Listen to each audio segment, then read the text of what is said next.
यदि आप भी अपने बच्चों को गुणवत्तापूर्ण शिक्षा देकर संस्कारित बनाना चाहते हैं, सरकारी नौकरी या विश्वविद्यालय में प्रोफेसर बनाना चाहते हैं, आप चाहते हैं कि आपके बच्चे को राष्ट्रपति पुरस्कार या पद्मश्री जैसे पुरस्कारों से अलंकृत किया जाए, तो आपके लाडले की संपूर्ण पढ़ाई निःशुल्क हम कराएंगे। पूज्य गणेश प्रसाद वर्णी जी द्वारा स्थापित संत शिरोमणि आचार्य श्री विद्यासागर जी महाराज द्वारा पुनरुद्धारित पूज्य मुनि श्री प्रणम्य सागर जी महाराज के आशीर्वाद से संचालित श्री सियादवाद महाविद्यालय वाराणसी में। जी हाँ, यहाँ पढ़ने वाले 100 से अधिक परा स्नातक बन चुके हैं। अनेक विश्वविद्यालयों में प्रोफेसर्स 15 से अधिक प्राप्त कर चुके हैं राष्ट्रपति पुरस्कार। इतना ही नहीं, इसी वर्ष 2024 में भी एक विद्वान को पद्मश्री पुरस्कार से सम्मानित किया जा चुका है। प्रवेश प्रारंभ 10वीं अथवा 12वीं पास छात्र सीधे ले सकते हैं प्रवेश। आवास, भोजन, शिक्षण आदि सभी व्यवस्थाएं बिल्कुल निःशुल्क। श्री सियादवाद महाविद्यालय, भदेनी, वाराणसी, उत्तर प्रदेश, भारत। संपर्क करें 9695338108, 9506602715, 9111229620।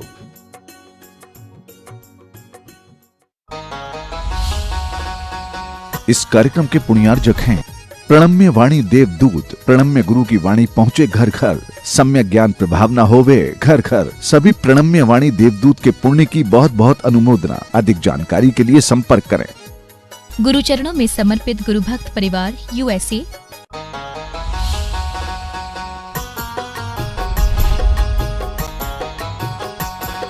मोक्ष मार्गस्य नेतारं भेत्तारं कर्म भूरतां ज्ञातारं विश्वतत्त्वानां वन्दे तद्गुणलब्धये।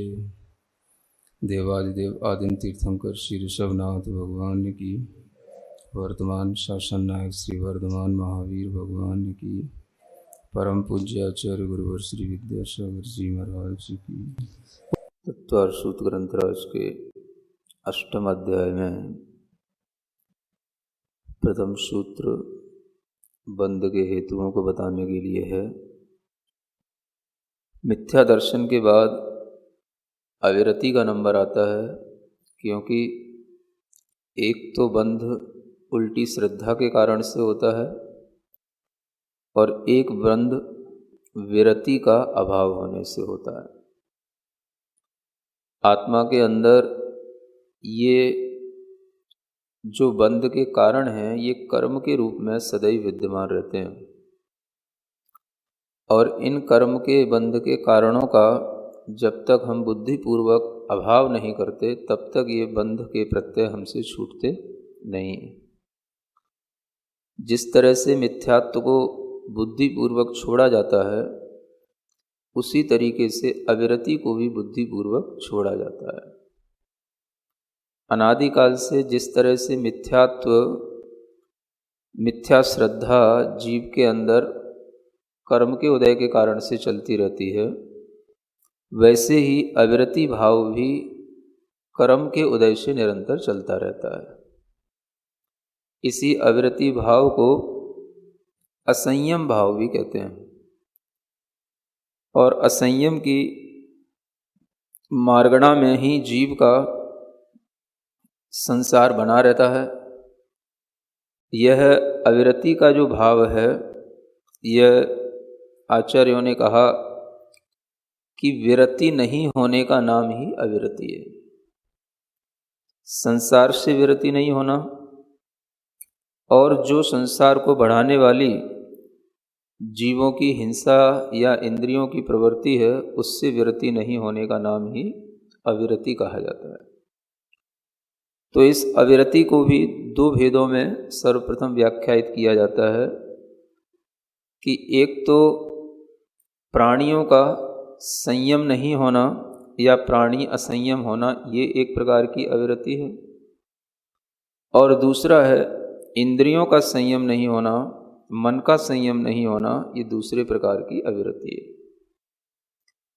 यह अविरति जब इन दो भेदों को और उत्तर भेदों में हम परिवर्तित करते हैं, तो यह दो भेदों से 12 प्रकार की हो जाती है। क्योंकि प्राणियों का संयम नहीं रखना, तो कौन से प्राणियों का संयम नहीं रखना? एक इंद्रिय जीवों से लेकर के पंचेंद्रिय जीवों तक सभी जीव हैं और उनमें एक इंद्रिय जीव स्थावर हैं, उसके आगे के जीव त्रस जीव हैं। तो जब तक पूर्ण रूप से सभी जीवों की हिंसा का त्याग या उससे बचने के उपाय नहीं होते, तब तक यह प्राणी हिंसा रूपी अविरति निरंतर चलती रहती है। यह प्राणी हिंसा रूप अविरति या जीव की दया के असंयम भाव रूप अविरति 6 प्रकार की बन जाती है, 6 काय के जीवों के अपेक्षा से। पृथ्वी का एक जीव है, जल का एक जीव है, अग्नि का एक जीव है, वायु का एक जीव है और वनस्पति का एक जीव है। इन सब कायों को एक 5 काय के रूप में लिया गया है और 6वां होता है त्रस काय। इस तरह से 6 काय के जीवों के हिसाब से प्राणियों की रक्षा करने का नाम विरति हो जाता है, और वह नहीं होता है तो उसका नाम अविरति हो जाता है। अब इन 6 प्रकार के जीवों में जो एक इंद्रिय जीव हैं उनके 5 भेद हो जाते हैं। बाकी त्रस जीवों के 2 इंद्रिय 3 इंद्रिय सभी को एक भेद त्रस काय के रूप में लिया जाता है। इसलिए काय की अपेक्षा से देखते हैं तो ये 6 काय के जीव कहलाते हैं। इंद्रियों की अपेक्षा अलग होती है और काय की अपेक्षा अलग होती है। कभी आप 24 ठाणा पढ़ें या कभी मार्गणाओं का ज्ञान करें तो आप पाएंगे कि एक इंद्रिय मार्गणा होती है, एक काय मार्गणा होती है, दोनों अलग अलग होती हैं। इंद्रिय मार्गणा में इंद्रियों के माध्यम से जीवों को जाना जाता है और काय मार्गणा में स्थावर काय या त्रस काय, इन 2 कायों के माध्यम से जीवों को जाना जाता है। मिथ्यात्व के कारण से तो मिथ्या बुद्धि छूट गई, उल्टा श्रद्धांश छूट गया। लेकिन जो कसाएं होती हैं उन कषायों के कारण से ये अविरति का भाव निरंतर चला करता है। कसाय में भी अनंतानुबंधी कषाय, अप्रत्याख्यान कषाय, प्रत्याख्यान कषाय और संजुरण कषाय। इस तरह के विभाजन को जब हम जानेंगे तब हम इस अविरति को समझ पाएंगे। तो अविरति जो होती है वह अनंतानुबंधी कषाय के साथ भी होती है और अप्रत्याख्यान कषाय के साथ भी चलती है। अनंतानुबंधी कषाय का अभाव हो जाता है तो भी अविरति तो बनी रहती है, जब तक कि अप्रत्याख्यान कषाय का अभाव थोड़ा भी न हो। इसलिए यहाँ पर जो अविरति है वो कषाय जन्य परिणाम है, और इस तरह का कषाय जन्य परिणाम यदि मिथ्या दृष्टि को होता है तो वह अनंतानुबंधी कषाय के कारण से कहलाता है, और यदि सम्यक दृष्टि को होता है तो वह अप्रत्याख्यान कषाय के कारण से कहलाता है। तो यह कषाय के कारण से ही विरति नहीं होती, और जिस जीव में इस तरह की विरति के भाव नहीं आते उन सब जीवों में यह आप अपने आप सोच सकते हैं कि इनकी मन वचन काय की क्रियाएं अपने अंदर जो इन कषाय का उदय चल रहा है उसके कारण से यह अविव्रत रूप हैं, असंयम रूप हैं। इसलिए इस असंयम को कषाय के साथ जोड़ करके देखना चाहिए। जब तक भीतर से यह भाव नहीं जाएगा कि मुझे इन जीवों की रक्षा करने के लिए कषाय का अभाव करना है, तब तक न जीवों की रक्षा होती है न कषाय का अभाव होता है। इसलिए असंयम भाव को दूर करने के लिए, अविरति को दूर करने के लिए सबसे बड़ा उपाय बाहर से भी होता है और फिर उसके बाद में भीतर से भी किया जाता है। जीवों की रक्षा करना ये बाहरी उपाय है, और अंतरंग में कषाय की हानि होना ये अंतरंग उपाय है। जब आप पृथ्वी कायक, जल कायक आदि जीवों की रक्षा का थोड़ा भाव करेंगे तो आपके अंदर भीतर जब कषाय की कमी होगी तो ही वो ये भाव उत्पन्न होगा। और अगर आप केवल त्रस्काय के जीवों की रक्षा का भाव करते हैं और पृथ्वी काय आदि स्थावर जीवों की रक्षा का भाव नहीं रखते हैं तो ये भी अपने आप में एक कषायजन्य परिणाम बना रहता है। इसलिए जो ये अविरति है, यह अविरति हमेशा जीव के अंदर कषाय परिणाम के कारण से उत्पन्न हुआ ऐसा असंयम का भाव है, जिसके कारण से वह जीव की रक्षा करने में अपना मन नहीं लगाता, और विचार तो उसके अंदर ये रहता है कि इसकी रक्षा करने का हमारे लिए कोई प्रयोजन नहीं है।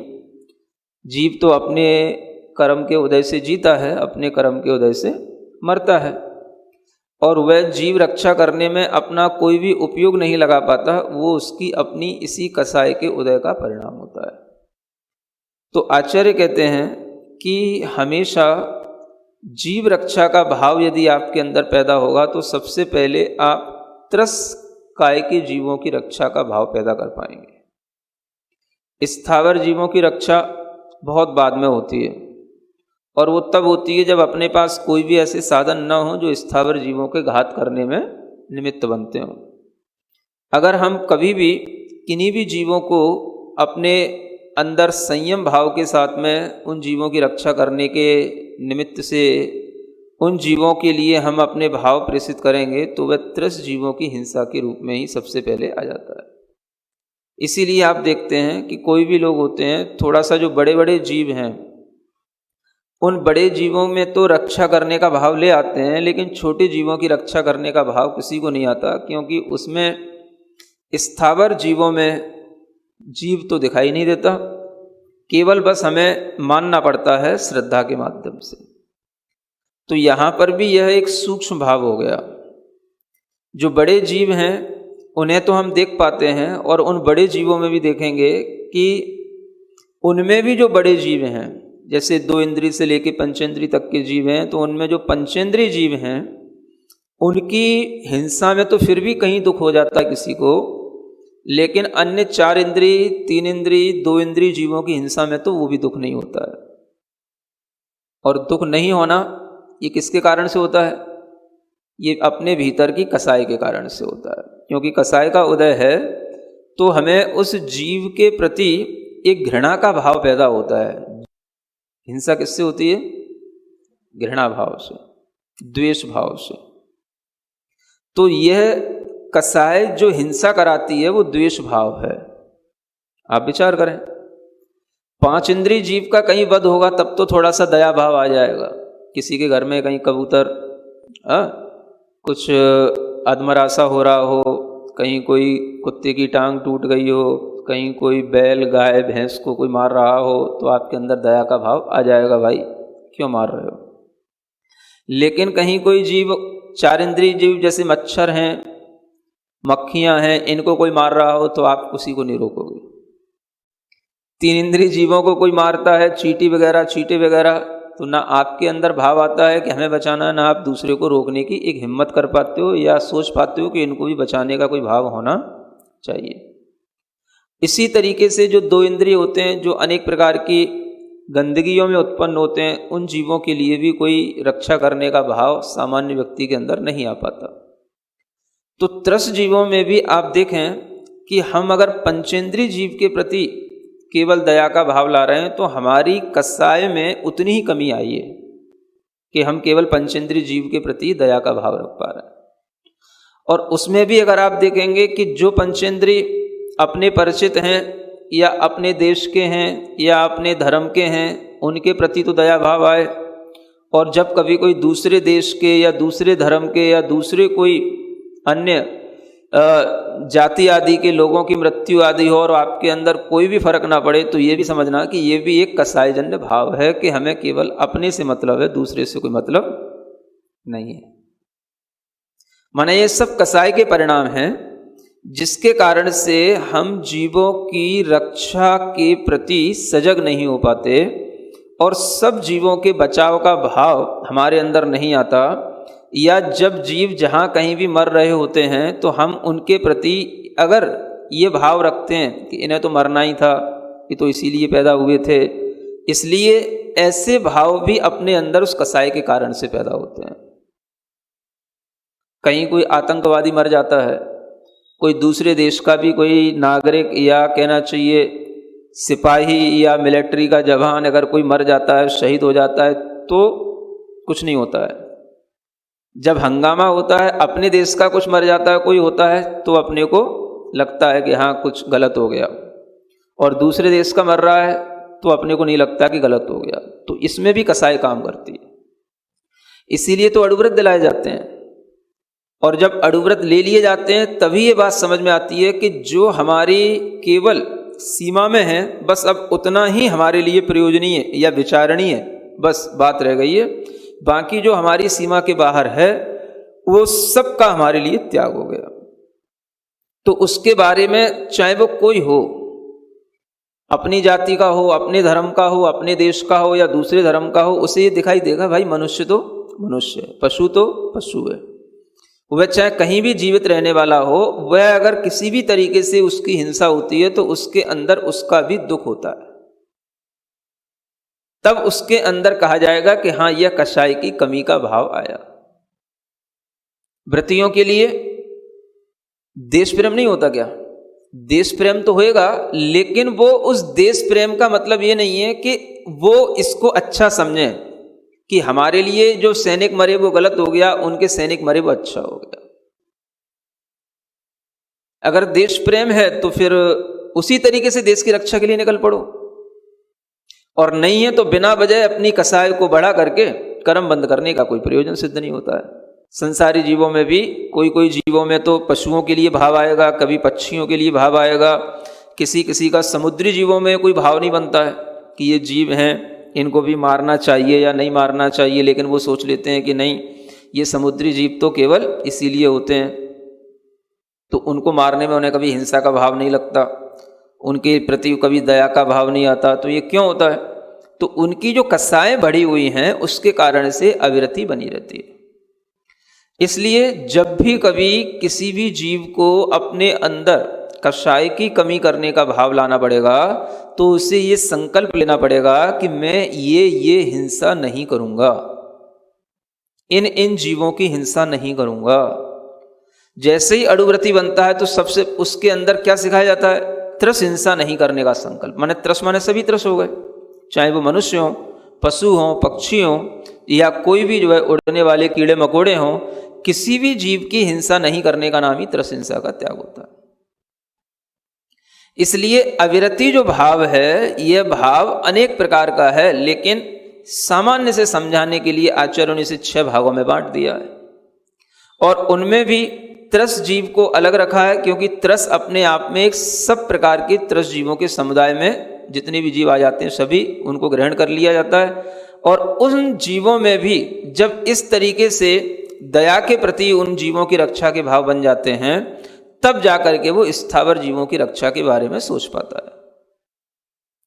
जिसके अंदर त्रस जीवों की भी रक्षा के भाव नहीं हुए, वो कभी स्थावर जीवों की रक्षा के भाव में आ ही नहीं सकेगा, और आएगा तो बस किसी ना किसी उद्देश्य को लेकर के, या किसी ना किसी कोई योजना को लेकर के, या कोई अपने नाम ख्याति को लेकर के।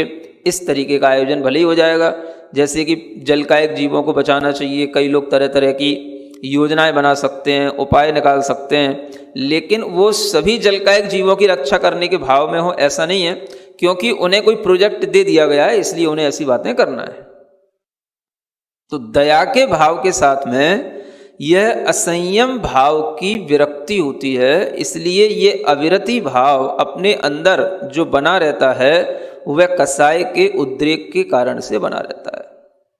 माने कसायों का ही विभाजन 6 प्रकार का समझ लो, कि एक कसाय जो हमारे अंदर विरक्ति पैदा नहीं करने देती है, वह ही कम से कम मोटे मोटे तौर पर देखें तो वो 6 रूपों में विभाजित है, लेकिन अलग अलग जीव समुदाय की अपेक्षा से देखें तो उसके अनेक तरह के विभाजन हो जाते हैं। ये हुआ प्राणी असंयम 6 प्रकार का। और इसके बाद में फिर आता है 6 प्रकार का इंद्रिय संयम।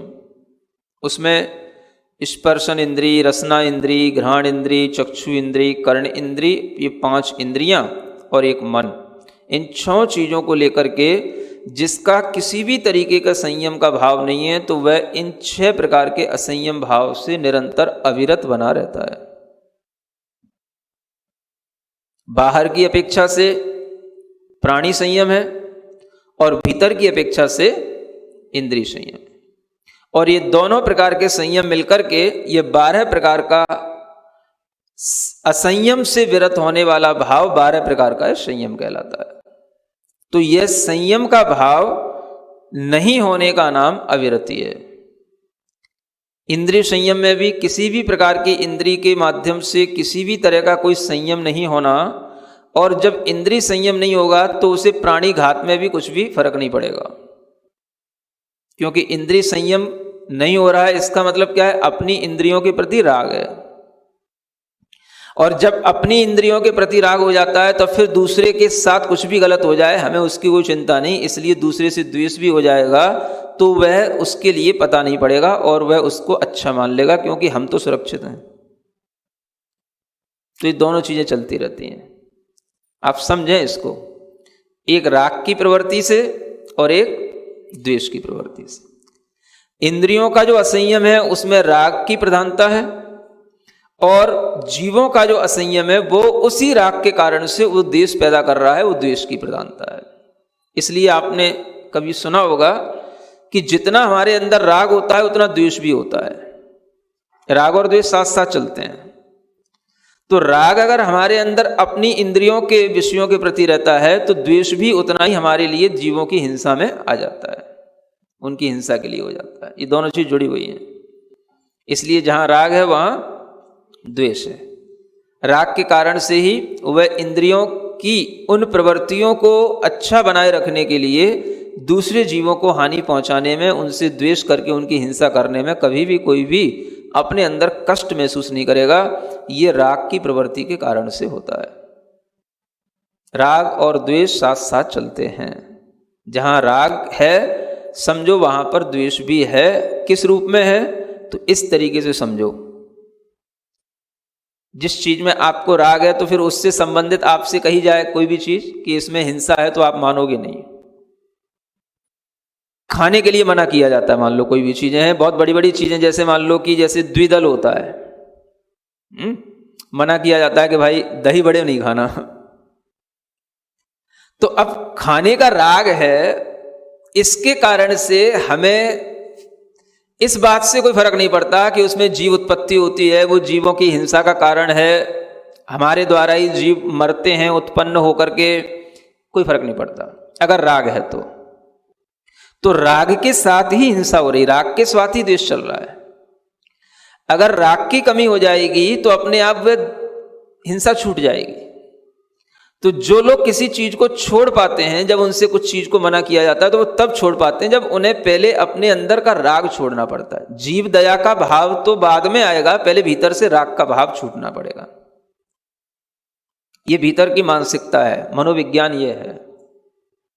तो जब भी व्यक्ति के अंदर किसी भी तरह का कोई त्याग करने का भाव आता है, वो ये सोचता है मैं नहीं करूंगा, तो भी तो हो ही रहा है। अब हमारे चमड़ा नहीं पहनने से कोई चमड़े के कारखाने बंद तो नहीं हो जाएंगे, लेदर की बेल्ट तो फिर भी बनेंगी, जूते बनेंगे, सब बनेंगे, तुम नहीं पहनो मत पहनो। तो वो सोचता है कि हमारी अलग हो जाने से क्या होएगा। तो समझना यह है कि कर्म का बंध हमारे अंदर हो रहा है, हमें उससे बचना है तो हमें ही त्याग करना होगा। दुनिया में कभी ऐसा नहीं होगा कि पूरे सब हिंसा के साधन बंद हो जाएं, कि स्लॉटर हाउस बंद हो जाएं, कि लेदर के कारखाने बंद हो जाएं, ये कभी नहीं होएगा। हमें अपने आप को बचाना पड़ेगा। इसलिए ये जो तत्व का ज्ञान है वो स्व के हित के लिए होता है। तो बंध के जो हेतु हैं ये हमेशा जीवों के अंदर चल रहे हैं, और जहां पर भी ये जीव रहेंगे वहां संसार है, और उस संसार के अंदर ये बंध के हेतु हमेशा दिखाई देते रहेंगे। जो जीव इनमें से बचने की कोशिश करेगा वो बचेगा, नहीं कोशिश करेगा तो वो उसी में पिसता रहेगा। तो जब भी कभी व्यक्ति के लिए ये भाव आए कि हमें ही क्यों, या हमारे करने से क्या फर्क पड़ जाए, तो ये भाव भी उसके अंदर इसलिए आता है क्योंकि उसे कसाय की तीव्रता, राग की तीव्रता से उसके लिए इतना अज्ञान छाया हुआ है कि वह ये नहीं समझ पा रहा है कि इससे हमारा ही हित होने वाला है। तो उसे स्वहित की कोई चिंता नहीं होती। अब हम ही कैसे बचाएं, सब तो बचें तब तो ठीक है, तो ऐसा नहीं चलेगा। हिम्मत तो आपको अपनी करनी पड़ेगी, तभी ये संभव है। तो बंध के कारण जान करके ही हम बंध से मुक्ति भी कर पाते हैं, अगर हम बंध के कारणों को ढंग से जानेंगे तो। जिन जीवों के लिए त्रस हिंसा का त्याग होने के बावजूद भी स्थावर जीवों की हिंसा का अगर त्याग नहीं होता है, तो भी आचार्य कहते हैं घर में रहते हुए, गृहस्थी में रहते हुए बिना प्रयोजन होने वाली हिंसा का तो त्याग करो। जितना काम का है, अपने लिए जीवनोपयोगी जो चीजें हैं उसके अलावा जो कुछ भी है उसका भी त्याग होना चाहिए। तो इस तरीके का जब त्याग का भाव आएगा तब जाकर के वह स्थावर जीवों की भी हिंसा से बच करके उनके प्रति भी दया भाव के साथ चलेगा। तो ये दया भाव को बढ़ाने वाले और अपनी इंद्रियों के असंयम को कम करने वाले या राग को कम करने वाले ये जो भाव हैं ये विरति के भाव कहलाते हैं। इसलिए अविरति का त्याग होने पर ही भीतर से कर्म के बंध का एक बहुत बड़ा कारण रुक जाता है। कारण रुकने का मतलब हमने उस कारण को ही नष्ट कर दिया जिससे वो कर्म का बंध होता था। ये किसको करना है? ये हम ही को करना है। ये जो 5 हेतु बताए जा रहे हैं ये समझ लो ये 5 बड़े बड़े दरवाजे हैं जिनके कारण से कर्म का बंद होना है। 5 बड़े बड़े दरवाजे हैं। अब जैसे कोई भी घर में 5 बड़े बड़े दरवाजे हों और किसी पर भी कोई सुरक्षा ना हो तो सब जानवर आएंगे, सब चोर चक्के आएंगे, सब आएंगे, कुछ भी सुरक्षित नहीं रह सकता। एक एक दरवाजा बंद करो तब अपनी कोई चीजें सुरक्षित होंगी। मिथ्यात्व के बाद में भी अविरति जब तक भीतर से ये दरवाजा इसको हम बिल्कुल बंद नहीं करते, शट ऑफ नहीं करते, तब तक जो है ये इससे होने वाले कर्म का बंध रुकता नहीं। इसलिए जिन लोगों के दिमाग में ये बात पड़ी हुई है कि अगर हम त्याग नहीं करेंगे तो हम क्या उस कर्म का बंध करते रहेंगे या हमारे लिए उसके कारण से कर्म का आश्रव होता रहेगा, ये बात हमारी समझ में नहीं आती है। ऐसा जो लोग कहते हैं उन्हें ये सूत्र ढंग से समझने की कोशिश करना चाहिए। ऐसे ही आपने त्याग किया, मैं अब चमड़े की वस्तुओं का उपयोग नहीं करूंगा, मैं अब इस तरह से जो मांस आदि से बनी हुई चीजें उनका उपयोग नहीं करूंगा, इसका मतलब है कि आपने अपने भीतर की कसाई को जीत लिया। ये बाहर का त्याग भीतर के अध्यात्म के साथ चलता है। आपने उस राग पर विजय प्राप्त कर ली, आपने उस कसाई को नियंत्रित कर लिया। ये इसलिए यहां पर अविरति ये बहुत बड़ा हेतु है क्योंकि आपके काम की चीज तो यही है। तो प्रमाद तो बाद में है, अविरति पहले है। जब अविरति छूट जाती है तब प्रमाद का नंबर आता है। क्यों?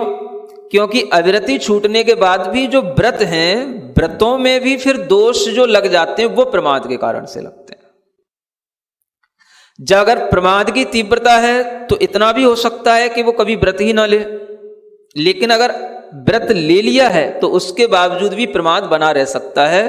क्योंकि प्रमाद का मतलब है कि अब वह सावधान तो हुआ लेकिन उसकी सावधानी हमेशा बनी रहे, जरूरी नहीं है, छूट भी सकती है। क्योंकि भीतर ये भी एक कारण बना हुआ है प्रमाद, ये भी एक कसाई की परिणति है। कसाई की तीव्रता कर्म के उदय से कभी भी उसके अंदर आती है, या बाहरी 9 कर्म जो वस्तुएं होती हैं उनके कारण से भी उसके कर्म में उसी तरीके का तीव्रता का उदय आ जाता है। तो वह अपने व्रत भाव में कभी दोष लगा लेता है, उसमें मल पैदा कर लेता है, तो उसके व्रत में जो अतिचार लगते हैं वो इस प्रमाद के कारण से लगते हैं। और जो आपके अंदर व्रत ही ना पैदा करने दे ऐसा, तो वो तो महाप्रमाद है। जिस प्रमाद के कारण से ना आपको मिथ्यात्व छोड़ने दे, ना आपको अविरति करने दे, तो वो प्रमाद का एक प्रभाव भीतर से, जैसे निद्रा के रूप में प्रमाद रहता है, वैसे ही एक भीतर से एक निद्रा के रूप में भाव रहता है कि आत्मा जागृत नहीं होता है। मोह की निद्रा में सोए हुए हैं इसीलिए कहा जाता है। तो वह निद्रा जो है वो कैसे टूटती है? तो ये धीरे धीरे कारणों पर गौर करने से, इन कारणों को अपने से हटाने से ये निद्रा भीतर से टूटती है। आत्मा का जागरण होना चाहिए, भीतर से जागृत हो। ये जो हम बातें सुनते हैं ये सिद्धांततः तब घटित होती हैं जब हम इन सूत्रों के अनुसार कुछ प्रवृत्ति कर रहे हो। नहीं तो कहने से क्या होगा, आत्मा कैसे जागृत हो जाएगी? तो आत्म जागरण की दिशा में वही लोग बढ़ते हैं जो इन कारणों को बिल्कुल तोड़ते चले जाते हैं, इनसे बिल्कुल अपने आप को छुड़ाते चले जाते हैं। तो अविरत के बाद में ये प्रमाद भाव है। ये प्रमाद भी कहने को तो बहुत प्रकार का है, सामान्य से 5 प्रकार का होता है, फिर 15 प्रकार का भी हो जाता है, और उसके और भेद उपभेद कर दो तो 37,500 भेद भी बन जाते हैं। कितने? ये भी गिनती गई है। उसके अलावा देखा जाए तो परिणाम कसायों के तो असंख्यात लोक प्रमाण है। समझ आ रहा है? तो ये प्रमाद अगर हम सिद्धांततः पढ़ेंगे तो बस इतनी सी लाइन में हो जाएगा कि प्रमाद 5 प्रकार के हैं या 15 प्रकार का है, वो तो आप जानते ही हो। कौन कौन से होते हैं? 5 प्रकार के, विकता, कषाय है, और इंद्रियों की प्रवृत्ति, और निद्रा, और इसने, ये 5 प्रकार का हो गया, है ना। अब इसी को और बढ़ा दो तो 15 प्रकार का हो जाता है। विकताएं 4 कर दो, कषाएं 4 कर दो, 4 4 8, और 5 इंद्रियां इनकी प्रवृत्तियों में 13, और निद्रा और इसने, तो ये 15 हो जाते हैं। ठीक है ना। अब इसी को और बढ़ा दो तो 37,500 भेद भी बन जाते हैं। कितने? हाँ, अब जैसे विकता है तो विकता अभी तो यहाँ 4 प्रकार की बताई, विकता 25 प्रकार की बताई गई है शास्त्रों में। कितने प्रकार की? 25 प्रकार की विकता है। और कसाय भी जो आपने 4 प्रकार के लिए, इन्हें भी 25 प्रकार के ले लो, 16 और 9 करके, तो ये भी 25 प्रकार की, 25 25 625 तो ये हो गए, है ना। फिर उसके बाद में इंद्रियां, यहाँ केवल 5 इंद्रियां ली हैं, 5 इंद्रियों के साथ में मन को भी ले लो, 6 से इसको फिर उसमें गुणा करो। ठीक है ना। निद्रा में एक सामान्य से निद्रा ले ली जाती है, अगर आप 5 प्रकार की निद्राएं सब ले लो, निद्रा निद्रा निद्रा, प्रचला प्रचला प्रचला, स्त्यान ग्रद्धि, तो ये 5 प्रकार की निद्राएं सबसे, उससे मल्टीप्लाई कर दो उसको, है ना। और स्नेह में भी 2 भाव लिए जाते हैं, मोह और स्नेह, ऐसे 2 भाव उसके साथ जोड़ दो। तो इन सबको जब आप पूरा मल्टीप्लाई करोगे तो इतना भेद बन करके आ जाएगा, 37,500 भेद हो जाते हैं।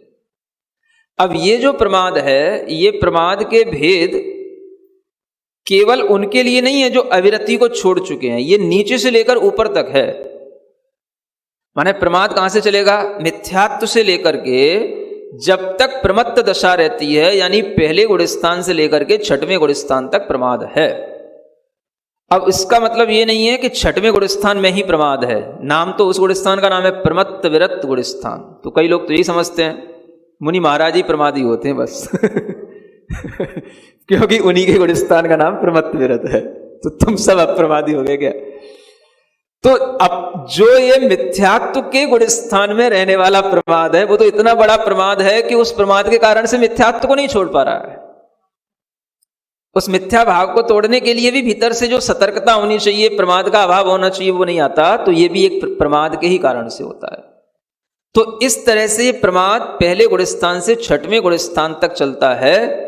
6वें गुणस्थान में इसका अंतिम अध्वान कहलाता है। उसके बाद में 7वें गुणस्थान से प्रमाद रहित होने का भाव आता है, जो कि कसाय की अत्यंत मंदता के कारण से पैदा होता है।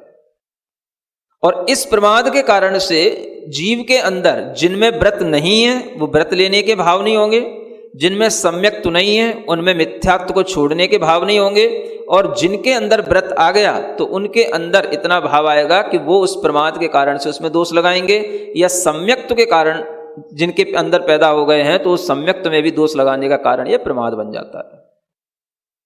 तो इस प्रमाद को भी हम उसी कैटेगरी के हिसाब से देखें, जो जीव जिस प्रकार के गुणस्थान में है, जिन प्रकार के भावों में है, प्रमाद का प्रभाव उसके ऊपर उसी प्रकार का होगा। सावधानी असावधानी की बात तो वहां होती है जब हम सावधानी के निकट हों, तब वहां से हटें तो उसका नाम असावधानी कहलाता है नहीं समझे? और जब हमारे अंदर सावधानी की निकटता है ही नहीं तो असावधानी असावधानी है। सावधानी असावधानी, प्रमत्त अप्रमत्त, इस भाव को समझने के लिए आप उस चीज को ध्यान में रखें। एक उदाहरण देता हूं आपको कि जब कोई बच्चा गाड़ी चलाता है, बाइक चला रहा है, और जब उसे पहली बार वह बाइक पे घूमने का कहीं कोई अवसर मिल जाता है और उसको अच्छी बाइक मिल गई, अच्छी रोड मिल गई, तो अब वो अच्छी स्पीड से उसको चलाना शुरू कर दिया। अब वो सावधान नहीं है, वो क्या है? उसकी जो गाड़ी की स्पीड है, उसके अंदर जो जज्बा है, जो भाव आ रहा है, वो सब पूरा असावधानी का है। आज मिली हमें छूट, अब उसमें भले ही वो बच जाए अलग बात है। अब दूसरी चीज वो देखो कि एक आदमी बिल्कुल सावधानी के साथ चला रहा है, थोड़ी सी भी स्पीड ज़्यादा होती है कंट्रोल करता है, थोड़ा सा भी कहीं कुछ सामने आता दिखता है कंट्रोल करता है। तो जो सावधानी के निकट है उससे ज़्यादा फीलिंग आएगी कि मैं असावधान हो रहा हूं, मुझे अपनी स्पीड को कंट्रोल में रखना है। कंट्रोलिंग किसके पास होगी? जो सावधानी के निकट होगा, कि मेरे द्वारा कहीं ना तो दूसरे के लिए कोई इंजरी हो जाए ना मेरी कोई इंजरी हो जाए। ये इस तरीके की जब उसके अंदर हमेशा फीलिंग रहेगी तो वो सावधानी के निकट है, वो केयरफुल है। बाकी तो सब केयरलेस है। और ऐसे केयरलेस लोग भी, जो केयरफुल लोग होते हैं, उनके ऊपर भी एक्सीडेंट कर देते हैं। तो जितना भी प्रमाद होता है वो प्रमाद देखा जाए, वो प्रमाद तो जो सावधानी के रूप में हम जिसे कहते हैं, वो प्रमाद तो केवल वही संभव है जो बिल्कुल सावधानी से हटे, और उनके लिए कोई असावधानी हो तो वह उसको प्रमाद कहा जाता है। यहां पर सिद्धांत के अनुसार प्रमाद को तीसरे नंबर पर रखा है। माने इसलिए रखा है कि व्रती के अंदर अगर जैसे ही उसके व्रतों में कोई दोष लगता है तो वह समझ लेता है मेरे व्रतों का दोष है, अतिचार है, मैंने अपने व्रतों में दोष लगाया है। तो ये उसकी सावधानी का उसे ज्ञान है, इसलिए ऐसा होता है। तो उसके लिए प्रमाद कहा जाता है। और जिसके लिए कोई व्रत ही नहीं है तो वो तो गाड़ी चला रहा है मस्ती में, ये प्रमाद उसके ऊपर हावी है। इस तरह के ये बंध के कारण हैं, जो बंध के कारण अच्छे ढंग से समझ में आने पर ही हम इन कारणों से अपने आप को मुक्त कर पाते हैं। क्योंकि कारण अगर जान लोगे तो मुक्ति का भाव आएगा, कारण अगर ढंग से नहीं जाने तो सब भी पढ़ लोगे तो कुछ नहीं होगा। ठीक है ना? बोलो महावीर भगवान की जय। सिरिजिण वाणी जग कल्याणी, जग जन मदतम मोहरी, जणमण हारी गढ़हर हारी, जम जरा भव रोग हरी, तिथ्य राणम दिव्य झुणिम जो पड़ई सुणई मय्ये धारई, राणम सौख मणंतम धरिय, सासद मोक्ष पदम पावई, सासद मोक्ष पदम पावई।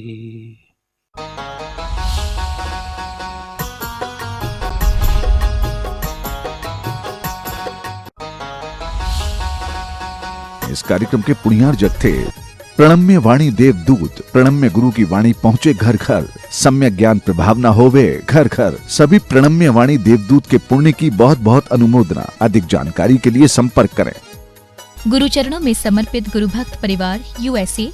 यदि आप भी अपने बच्चों को गुणवत्तापूर्ण शिक्षा देकर संस्कारित बनाना चाहते हैं, सरकारी नौकरी या विश्वविद्यालय में प्रोफेसर बनाना चाहते हैं, आप चाहते हैं कि आपके बच्चे को राष्ट्रपति पुरस्कार या पद्मश्री जैसे पुरस्कारों से अलंकृत किया जाए, तो आपके लाडले की संपूर्ण पढ़ाई निःशुल्क हम कराएंगे। पूज्य गणेश प्रसाद वर्णी जी द्वारा स्थापित संत शिरोमणि आचार्य श्री विद्यासागर जी महाराज द्वारा पुनरुद्धारित पूज्य मुनि श्री प्रणम्य सागर जी महाराज के आशीर्वाद से संचालित श्री सियादवाद महाविद्यालय वाराणसी में। जी हाँ, यहाँ पढ़ने वाले 100 से अधिक परा स्नातक बन चुके हैं। अनेक विश्वविद्यालयों में प्रोफेसर्स, 15 से अधिक प्राप्त कर चुके हैं राष्ट्रपति पुरस्कार। इतना ही नहीं, इसी वर्ष 2024 में भी एक विद्वान को पद्मश्री पुरस्कार से सम्मानित किया जा चुका है। प्रवेश प्रारंभ 10वीं अथवा 12वीं पास छात्र सीधे ले सकते हैं प्रवेश। आवास, भोजन, शिक्षण आदि सभी व्यवस्थाएं बिल्कुल निःशुल्क। श्री सियादवाद महाविद्यालय, भदेनी, वाराणसी, उत्तर प्रदेश, भारत। संपर्क करें 9695338108, 9506602715, 9111229620।